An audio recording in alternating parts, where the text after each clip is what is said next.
Hello everyone, welcome back to our YouTube channel Edwards judiciary. Order number 21 हम लोग देख रहे थे। अप टू रूल 15 हमने कवर कर लिया था। आज हम रूल 16 देखेंगे और समझेंगे आगे के प्रोविजंस जो कि डील करते हैं एप्लीकेशन फॉर एग्जीक्यूशन के लिए। चलिए स्टार्ट करते हैं आज का सेशन। स्टार्ट करने से पहले अगर आपने चैनल को अभी तक सब्सक्राइब नहीं करा है तो चैनल को सब्सक्राइब कर लीजिए ताकि सारी इंपॉर्टेंट अपडेट्स और वीडियो लेक्चर्स टाइमली आप तक पहुंच जाएं। चलिए स्टार्ट करते हैं। 16 rule 16 application for execution bye transferee of decree. अब एक डिक्री होल्डर है, जो डिक्री उसके फेवर में इशू हुई थी उसको ट्रांसफ़र कर दिया गया है ना, उसका ट्रांसफ़र हो गया है। तो ये क्या हो जाएगा? डिक्री होल्डर ट्रांसफरर, और जिस व्यक्ति को ट्रांसफ़र की गई है वो हो जाएगी ट्रांसफरी। ये किस केस में हो सकता है? अगर एक से ज़्यादा डिक्री होल्डर हो तब भी ये अप्लीकेबल रहेगा। इसको देख लेते हैं। Where decree or if a decree has been passed jointly, है ना, तो मतलब सिंगल डिक्री होल्डर है या फिर जॉइंट डिक्री होल्डर्स हैं इन favour of 2 or more persons. अब आगे उसमें से the interest of any decree holder, किसी भी एक डिक्री होल्डर का अगर कोई इंटरेस्ट जो है, जो शेयर था उस डिक्री में, वो ट्रांसफ़र हो गया है बाय असाइनमेंट इन राइटिंग और बाय ऑपरेशन ऑफ लॉ, उस तो फिर क्या होगा? द ट्रांसफरी में अप्लाई, जो भी ट्रांसफरी रहेगा उसके पार्ट का, may apply for execution of the decree to the court which passed it, and the decree may be executed in the same manner and subject to the same condition as if the application were made by such decree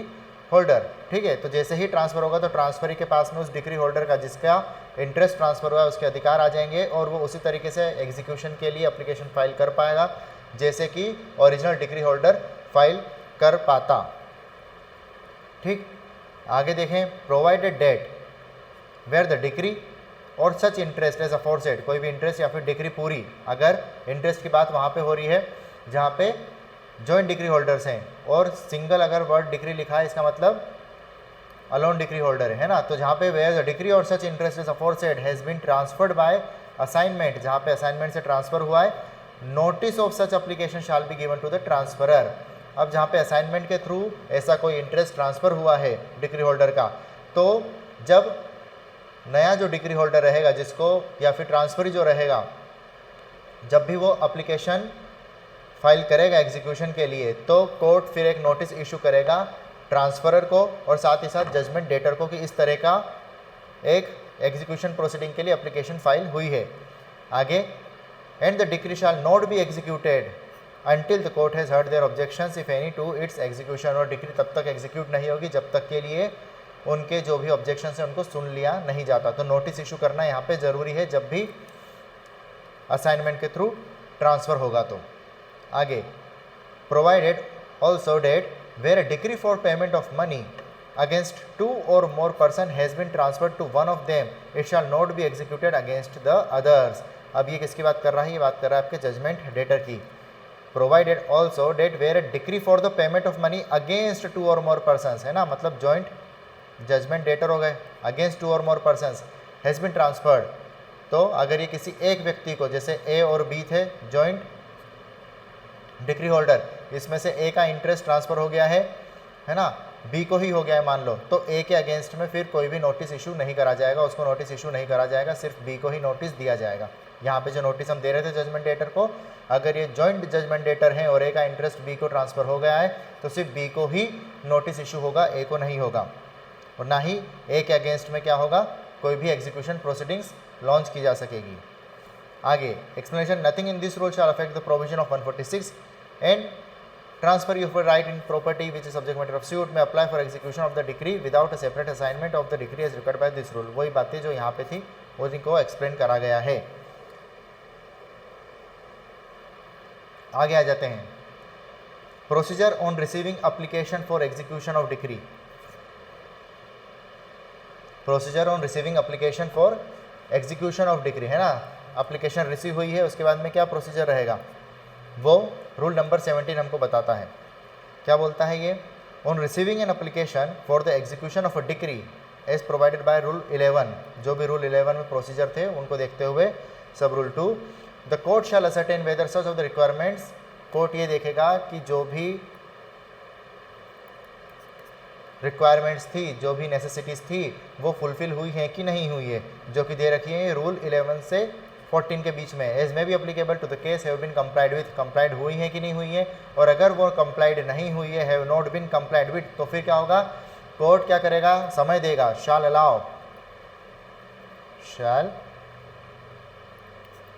allow the defect to be remedied then and there within a time to be fixed by it, है ना, समय देगा उन defect को सुधारने का, amend करने का, रेक्टिफाई करने का, ठीक है।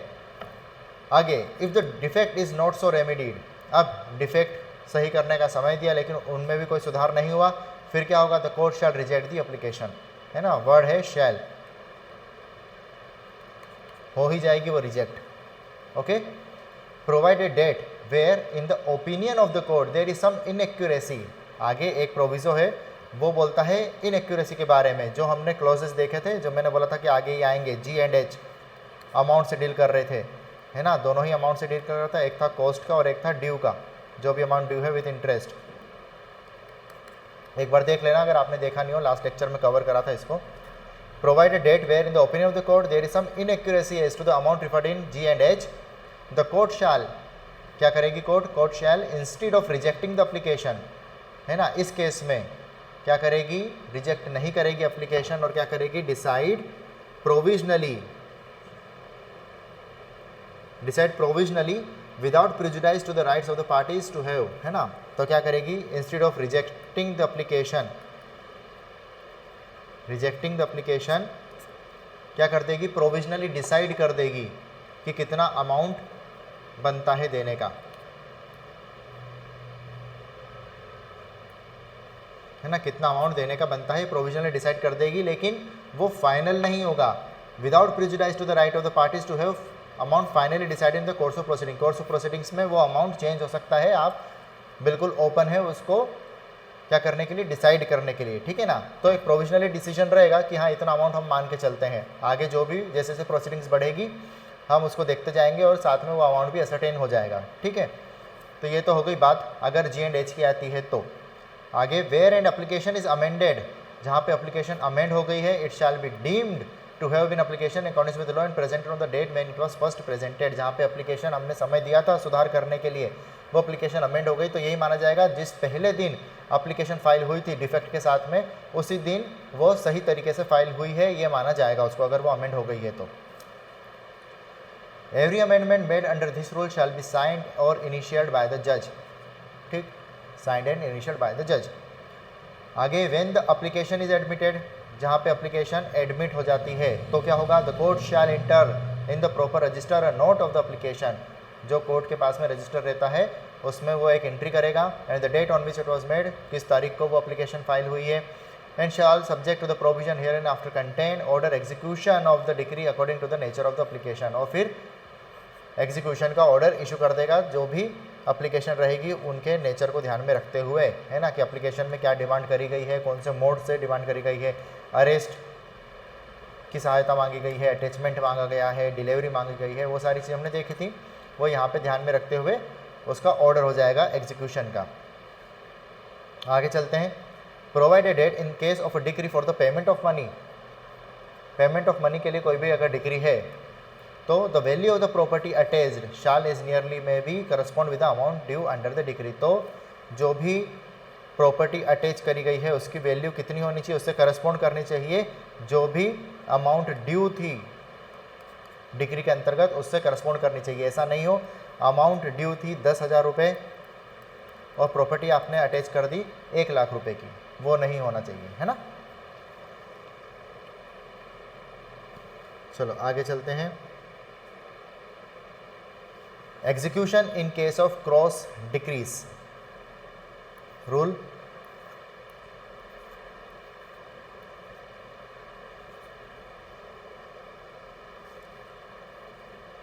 Rule 18, execution in case of cross decrease. Cross decree अगर है तो उसमें फिर किस तरह से एग्जीक्यूशन प्रोसीडिंग्स लाई जाएंगी, वो रूल नंबर 18 बताता है ना। Where applications are made to a court for the, अब क्रॉस डिक्रीज क्या है मैं मान के चल रहा हूँ, आपको पता होगा, अदरवाइज हम सीपीसी जब पूरा ही करेंगे तो उसमें क्रॉस डिक्रीज में आपको अच्छे से समझाऊंगा, है ना। तो where applications are made to a court for the execution of cross decrees in separate suits, दो अलग अलग सूट्स हैं ए और बी, ठीक, इन दोनों में डिक्री आई है, ए में आई है, ये दो पार्टीज़ हैं, ए वाले जो सूट थे उसमें डिक्री आई है 2 के अगेंस्ट में, बी वाला जो सूट था उसमें डिक्री आई है 1 के अगेंस्ट में, है ना, ये नाम है 1 और 2 नाम मान लो, और ये आप मान लो सेपरेट सूट्स, अलग अलग सूट्स। तो इसमें अगर क्रॉस डिक्रीज इस तरह से आती हैं सेपरेट सूट्स में, for the payment of 2 sums of money passed between the same parties, parties same होना जरूरी है। यहाँ पे ये बात ध्यान रखिएगा कि पार्टी चेंज नहीं होना चाहिए, वरना क्रॉस डिक्री में अगर कोई सी है, सी नंबर का सूट और उसने 1 के अगेंस्ट में वो ले आया है डिक्री, तो वो अप्लीकेबल नहीं होगा। दोनों ही सूट्स में क्या होना चाहिए, जजमेंट डेटर और डिक्री होल्डर सेम होने चाहिए, है ना, एक दूसरे के अगेंस्ट में जजमेंट डेटर होंगे और एक दूसरे के अगेंस्ट में डिक्री होल्डर होंगे, ठीक है, इस तरह से चलेगा क्रॉस, ऐसा। Same parties and capable execution at the same time, then if the 2 sums are equal, अगर दोनों ही सम इक्वल हैं, 10,000 का इसके अगेंस्ट में आया, 10,000 का इसके अगेंस्ट में आया, तो क्या हो जाएगा, सेटिस्फेक्शन इंटर कर दिया जाएगा अपन बोथ द डिक्रीज, दोनों डिक्री पे सेटिस्फेक्शन इंटर हो जाएगा। अगर सम्स अनइक्वल हैं तो फिर क्या होगा, जो छोटा सम है उसको तो सेटिस्फेक्शन इंटर कर दिया जाएगा, बड़े सम में उस अमाउंट का जो छोटे सम की डिक्री थी उतना इंटर करके बाकी का एग्जीक्यूशन करवा दिया जाएगा, ठीक है। आगे, this rule shall be deemed to apply where either party is an assignee, shall be deemed to apply, कहाँ पे अप्लाई अप्लीकेबल माना जाएगा, where either party is an assignee of one of the decrees as well in respect of judgment debts due by the original assignor in respect of judgment debts due by the assignee himself, ठीक है ना। तो assignee वगैरह हुई है, assignment हुआ है, तो उस केस में भी ये अप्लीकेबिलिटी इस रूल की मानी जाएगी, ठीक। This rule shall not be deemed to apply unless, अब ये समझने वाला है कहाँ पे अप्लाई नहीं होगा, this rule shall not be deemed to apply unless the decree holder in one of the suit in which decrees have been made is the judgment debtor in the other suit. जैसे मैंने बताया कि एक suit में जो decree holder है वो, अगर ये फर्स्ट सूट है, इसमें ए जो है वो कौन है, डिक्री होल्डर है, तो दूसरे वाले सूट में ए जो है वो क्या होना चाहिए, जजमेंट डेटर होना चाहिए। ऐसा ही वाइस वर्सा इधर भी चलेगा, है ना। तो ये बात ध्यान रखिएगा, यहाँ से क्वेश्चन भी आते हैं आपके प्रीलिम्स में। The sums due under the decree are definite, definite sum होने चाहिए, ऐसा नहीं होना चाहिए कि एक में तो 10,000 रुपये की अप्लीकेबिलिटी है, डेफिनेट सम मेंशन करा गया, और एक में ऐसा कोई असर्टेनिटी नहीं दे रखी है, ठीक है। आगे, the holder of a decree passed against several person jointly, the holder of a decree, जो भी डिक्री होल्डर है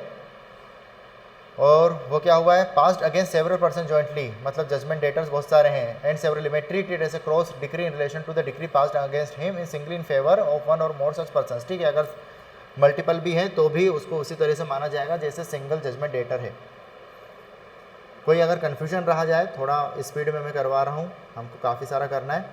और ये मान के भी करवा रहा हूँ कि आप लोगों को ये चीज़ें कुछ कुछ पता होंगी, बस कुछ कन्फ्यूजन होंगे, कुछ डाउट होंगे तो वो क्लियर हो जाएगा। अगर फिर भी कुछ चीज़ रह जाती है तो आप कमेंट बॉक्स में बता सकते हैं, उसको हम डिस्कस कर लेंगे नेक्स्ट लेक्चर में, ठीक। Execution in case of cross claims under the same decree, अब हमने लास्ट वाला देखा 18 में, उसमें क्या था, उसमें थी क्रॉस डिक्री, यहाँ पे क्या चीज़ आ गई आपकी, cross claims under the same decree, एक ही डिक्री है, सेम डिक्री है ना, उसमें सेपरेट सूट्स थे तो सेपरेट डिक्री होगी, इसमें सेम डिक्री है, याद रखिएगा ये चीज़ 19 में, और सेम डिग्री में क्रॉस क्लेम्स हुए हैं, मतलब ए और बी एक ही डिग्री में है, ये इसके अगेंस्ट में बोल रहा है कि मेरे को तो इतने भी लेने थे और ये बोल रहा है मुझे इतने लेने थे, है ना, वो वाली बात हो जाती है। Where application is made, where application is made to court for the execution of a decree under which 2 parties are entitled to recover sum of money from each other, then if the 2 sums are equal, वही वाली equal है तो satisfaction inter कर दिया जाएगा, अगर unequal है तो जो छोटा अमाउंट है उसको सेटिस्फेक्शन इंटर कर दिया जाएगा, लार्जर अमाउंट का उतने सम का सेटिस्फेक्शन इंटर करके बाकी की रिकवरी की जाएगी। Cross decrease and cross claims in mortgage suits, अब मॉर्गेज सूट में भी ये रूल 18 और 19 जो है वो अप्लीकेबल होंगे, ये प्रोविजन, ये जो है रूल 20 बस इतनी सी बात बोलता है। साइमल्टेनियस एग्जीक्यूशन, ये बहुत छोटा है heading, rule number 21 simultaneous execution, लेकिन ये एक सेपरेट टॉपिक है डिस्कशन करने के लिए, कभी बाद में इसको करेंगे, बस इतना समझ लो। द कोर्ट में in its discretion refuse execution at the same time, जब आप सेक्शन नंबर 51 पढ़ते हो, या हमने जो रूल 11 पढ़ा था, तो उसमें वेरियस मोड दे रखे हैं, किन किन मोड के थ्रू आप कोर्ट की असिस्टेंस ले सकते हो, है ना। जजमेंट डेटर के अरेस्ट के लिए एप्लीकेशन फाइल कर सकते हो, अटैचमेंट के लिए कर सकते हो, सेल के लिए कर सकते हो, सेल विदाउट अटैचमेंट के लिए कर सकते हो, डिलीवरी के लिए कर सकते हो, अपॉइंटमेंट ऑफ रिसीवर के लिए कर सकते हो। कुछ मोड वहाँ पे दे रखे हैं, उनमें से आप एक पे जा सकते हो, ये बोल रखा है। लेकिन ये भी आपको अधिकार है कि अगर आपको लगता है कि आप एक से ज़्यादा पे जाना चाहते हो तो साइमल्टेनियस एग्जीक्यूशन भी आपको अलाउड है, ठीक है। आपको लगता है कि अरेस्ट के साथ में अटैचमेंट भी होना चाहिए, अटैचमेंट के साथ साथ सेल भी हो जानी चाहिए, या अटैचमेंट ऑफ मूवेबल प्रॉपर्टी के साथ साथ अटैचमेंट ऑफ इमूवेबल प्रॉपर्टी भी होनी चाहिए, आपको लगता है तो आप ये एप्लीकेशन फाइल कर सकते हो। देन ये कोर्ट का डिस्क्रिशन है कि उसको वो अलाउ करे या नहीं करे। आपको सिर्फ अधिकार दिया है कि आप साइमल्टेनियस एग्जीक्यूशन पे जा सकते हो अगर आपके पास में ऐसे कोई ग्राउंड्स हैं, आपको लगता है तो, लेकिन वो आपका कोई अधिकार नहीं और मैंडेटरी या बाइंडिंग नहीं हो जाएगा कोर्ट के ऊपर उसको अलाउ करना। हाँ, आपका सिंगल है, एक कंसर्न है, एक मोड आपने सिलेक्ट करा है, कोर्ट उस पर ध्यान देगी, देखेगी, लेकिन फिर भी स्टिल आपको अधिकार दिया हुआ है कि आप अपना ओपिनियन प्रस्तुत करें कि आपको अरेस्ट करवाना है, अटैचमेंट करवाना है या एक से ज़्यादा पे जाना है। अगर कोर्ट को लगता है कि आपने जो मोड सिलेक्ट करा है उस मोड की ज़रूरत नहीं, दूसरे मोड से ही सेटिस्फेक्शन हो जाएगा, तो फिर ये कोर्ट का डिस्क्रिशन है, ठीक है ना। तो कोर्ट के ऊपर किसी भी तरह कोई बाइंडिंग नहीं है, ये बात यहाँ पे रूल नंबर 21 में कही गई है। द कोर्ट में in its discretion refuse execution at the same time against the person and property of the judgment debtor, ठीक है। आपने सेम टाइम पे पर्सन और प्रॉपर्टी दोनों के अगेंस्ट में लगा दिया, लगाने को लगा सकते हो, कोर्ट को लगेगा वो अलाउ भी कर देगी, लेकिन नहीं तो फिर उसका डिस्क्रिशन है, वो रिफ्यूज़ कर सकती है सेम टाइम पे, दोनों चीज़ें नहीं होंगी। या फिर उसको लगता है कि अटैचमेंट और आपने attachment of movable and attachment of immovable दोनों लगा दिया है साथ में, या अटैचमेंट ऑफ इमूवेबल प्रॉपर्टी लगा दिया है, या सिर्फ अकेले अरेस्ट लगा दिया है, तो बोलेगी अरेस्ट की ज़रूरत नहीं है, आप अटैचमेंट से काम चला सकते हैं, है ना। डायरेक्ट कर सकती है, कोर्ट के पास में ये अधिकार है। चलिए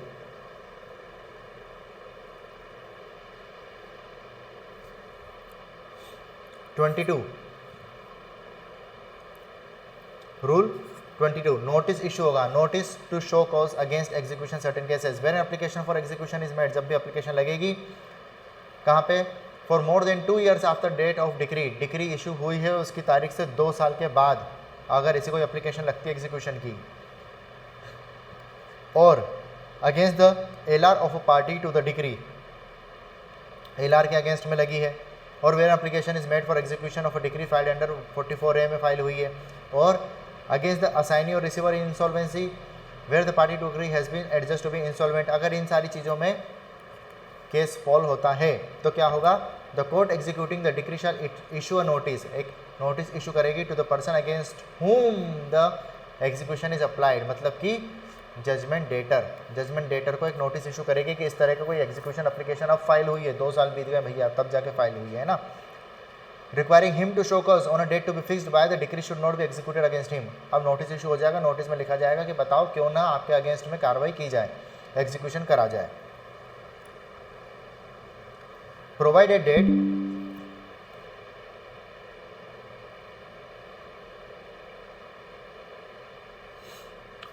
date no such notice shall be necessary, ये नोटिस कब जरूरी नहीं होगा, in consequence of more than 2 years having elapsed between the date of the decree and the application for execution if the application is made. अगर 2 साल तो बीत गए हैं, लेकिन in consequence of more than 2 years having elapsed between date of the decree and the application for execution, अगर application जो file हुई है वो क्या हुई है, if the application is made with in 2 years, 2 साल के बाद में तो फाइल हुई है ना। पहली बात तो ये जिस दिन डेट थी डिक्री इशू करने की उसके 2 साल के बाद में हुई है, लेकिन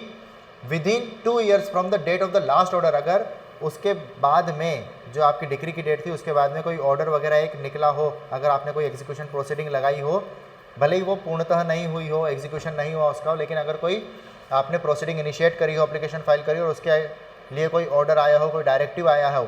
तो उस डायरेक्शन को भी उस डेट में काउंट करेंगे, और अगर 2 साल के भीतर वो है तो ऐसे कोई नोटिस की ज़रूरत नहीं पड़ेगी आपको, ठीक है ना। तो बीच में अगर कोई ऑर्डर आया है तो वहाँ से काउंट करेंगे और फिर ऐसे में नोटिस की ज़रूरत नहीं पड़ेगी। ये बात बस इतनी बोलती है यहाँ पे। आगे देख लेते हैं, nothing in the foregoing sub rule shall be deemed to preclude the court from issuing any process. अब गए हुए सारे सब रूल में कुछ भी ऐसा नहीं माना जाएगा जो कि कोर्ट को प्रिक्लूड करता है from issuing any process in execution of a decree without issuing the notice, है ना। कोर्ट के ऊपर बाध्यता नहीं है कि वो नोटिस इशू करे ही करे। shall be deemed to preclude the court from issuing any process in execution of decree without issuing the notice, without